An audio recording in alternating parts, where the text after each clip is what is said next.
Alright, this is going to be a quick and dirty tutorial for if you want to play on the Wii version, but you're using my 8-day guide. My 8-day guide is not perfect for the Wii version. It covers most of the stuff, is the same between the Wii and GameCube version, but there are a couple differences you should know.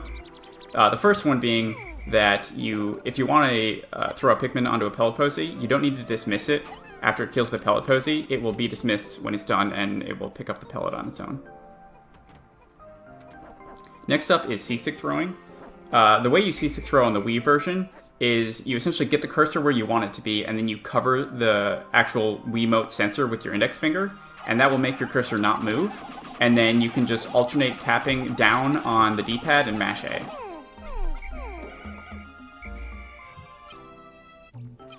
The next thing is that, as you can see there, you cannot whistle a Pikmin immediately after it's come back to the onion. You need to wait about a half a second, and then you can dismiss it, and then you can whistle into your party.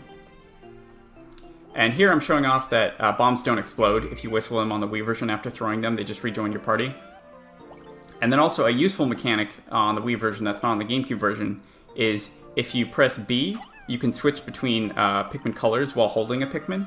And if you press down on the D-pad, you can switch between Pikmin types within a color. So I'm switching between leaves, buds, and flowers by pressing down on the D-pad. And that's actually pretty useful. Or at least the color swapping is for getting water walls like this one here, because the game actually treats bombs and yellows as different colors. So what you can do is throw your bomb up on the wall, and then press A to hold another bomb in your hand, and as the bomb Pikmin on the wall drops its bomb, it will become a yellow, but it'll be in your party, so you can press B to swap to it, and it'll teleport it to your hand over the water. And then that also comes into play in Distant Spring on this wall. You can do the same thing, just aim at the wall, throw, hold A, press B right as it drops the bomb, and then do the same thing for the second bomb. And then you can go on your way. The next useful mechanic of the Wii version is that you can actually throw Pikmin higher than on the GameCube version. So you can just stand right here and mash A, and the reds actually go high enough to go up this wall. And that's also true of the Libra Wall, or the Libra Ledge, although it's a little more risky. As you can see, I have some depths, so you should definitely practice the angle on this one before you do it in runs. The positioning of volume art and the angle are both important. And as you can see, they don't actually get all the way up there, but they get close enough that if the Libra were there, they would grab it. And that high throwing also comes into play in 4 places in Distant Spring. The first place is here.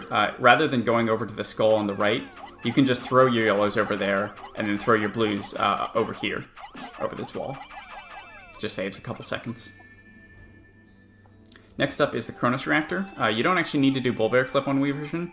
If you just stand in a particular spot and aim kind of diagonally at the wall, the Pikmin will hit just the corner of the ledge and bounce up onto the Cronus Raptor ledge, and then they'll start grabbing it. And once you find the sweet spot, you can just cover your sensor bar if you want, and then mash A. Just like with Seasick throwing, your cursor won't move.